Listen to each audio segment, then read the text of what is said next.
आज पत्रकार परिषद घेण्याचं कारण म्हणजे मी जेव्हा उमेदवारी अर्ज भरला त्या दिवशी काही माध्यमातल्या आमच्या सहकाऱ्यांना एक शंका होती की मी ह्या माघारीपर्यंत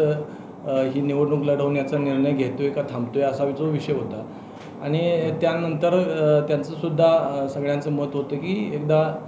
काल माघारीची प्रक्रिया झाली मी आज निवडणूक लढायचा जे आहे ते एकदम स्पष्ट झालं की मी ह्या लोकसभेच्या निवडणुकीला सामोरं जाणार आहे। ह्याबद्दल आपली जी काय असेल ती भूमिका स्पष्ट करावी। तर मूळ मुद्दा असा आहे की जेव्हा आम्ही उमेदवारी अर्ज भरला त्या दिवशी आम्ही स्पष्टपणे हे अर्ज भरण्यापाठीमागलं जे कारण आहे ते सांगितलं होतं की बाबा ह्या काँग्रेस पक्षाकडे मी इच्छुक होतो आणि वर्षभर जवळपास 1.5 वर्ष मी या निवडणुकीची तयारी करत होतो आणि मी सोडून कुणीही काँग्रेस पक्षाकडे अधिकृतपणे उमेदवारी मागत नव्हतं। आणि ही अशी स्थिती असताना अगदी शेवटच्या स्टेजमध्ये आपल्याला उमेदवारी दिली गेली नाही आणि सगळ्यात महत्त्वाचं ही उमेदवारी न दिल्याचं बी आपल्याला फार खंत नाही, परंतु कुठंही आपली ह्या जी तयारी केली किंवा पक्ष संघटनेत काम केलं या संदर्भानं कुठल्याही पद्धतीनं ह्या तिकीट वाटपाच्या संदर्भानं प्रक्रियेमध्ये कुठेही विश्वासात घेतलं गेलं नाही किंवा आमची कुठेही दखल घेतली नाही। ह्या सगळ्या गोष्टी ह्या आमचा स्वाभिमान दुखवणारी बाब वाटली आणि म्हणून एक सर्व आणि तेव्हा एक स्पष्ट आम्हाला जाणवलं की आम्ही सर्वसामान्य कुटुंबातले आहोत म्हणूनच आम्हाला अशा पद्धतीनं हे कन्सिडर केलं जात नाही आणि म्हणून याच्या विरोधात आपण लढलं पाहिजे असं आपल्याला मला वाटायला लागलं। म्हणून मी त्या दिवशी उमेदवारी अर्ज भरला होता आणि काल उमेदवारी माघारीचं झालं आणि कालसुद्धा सकाळी 11 वाजेपर्यंत पक्षाच्या कुणीही जबाबदार पदाधिकाऱ्यांनी माझ्याशी संपर्क केला नाही।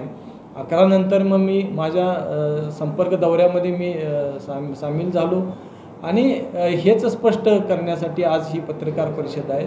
की उमेदवारीच्या नंतर माघारीपर्यंतसुद्धा आमची दखल घेतली नाही आणि त्यामुळं हे निश्चितपणे आज आणि स्पष्ट होते की आमचं महत्त्व पक्षाला नाही आहे किंवा आमच्यासारख्या सर्वसामान्य कुटुंबातल्या जे तिकीट मागणी करणारे जे कार्यकर्ते आहेत त्यांना निश्चितपणे त्यांचं जे योग्यता आहे ती कुठंतरी बेदखल केली जाते आणि हे परत एकदा मला स्पष्ट करायचं होतं आणि निवडणूक आता त्यासाठी कशासाठी लढतो हे एकदा स्पष्टपणे सांगायचं होतं आणि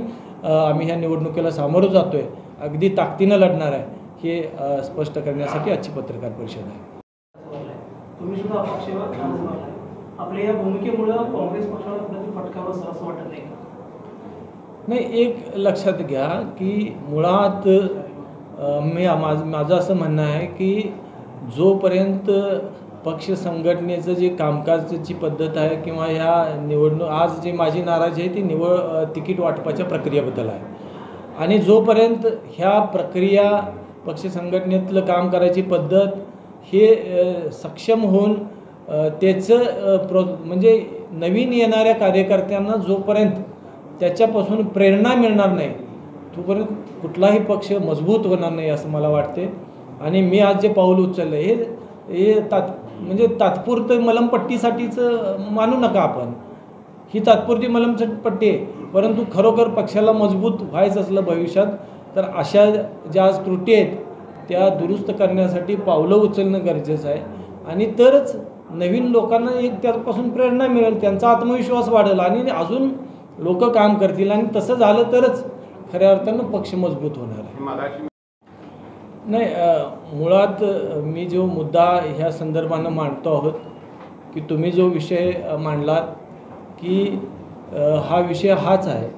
की आमची जी तिकीट वाटपाची जी प्रक्रिया आहे ह्यामध्ये जे सर्वसामान्य कुटुंबातील जो कार्यकर्ता आहे त्यानं जे पक्षामध्ये काम केलं असेल, समाजामध्ये काम केलं असेल, लोकांसाठी जे काम केलं असेल त्यातून एक जनमत आणि त्याच्या पाठीमागं मताचे एक पाठबळ उभा राहिलेलं असतं हे कुठंतरी नाकारलं जाते आणि ह्या बाकीच्या गोष्टींना महत्त्व दिलं जाते हे स्पष्ट होतं आहे आणि म्हणूनच मला हे दाखवून द्यायचं आहे ह्या निवडणुकीच्या माध्यमातून की सर्वसामान्य कुटुंबातील जो कार्यकर्ता आहे हे त्यानं जे काम केलेलं आहे त्याचंसुद्धा समाजामध्ये स्थान असते, त्याच्या पाठीमागं पण मताचं काहीतरी पाठबळ उभं राहते आणि ह्या गोष्टी सिद्ध करून दाखवण्यासाठी आज आम्ही सामोरं जातो.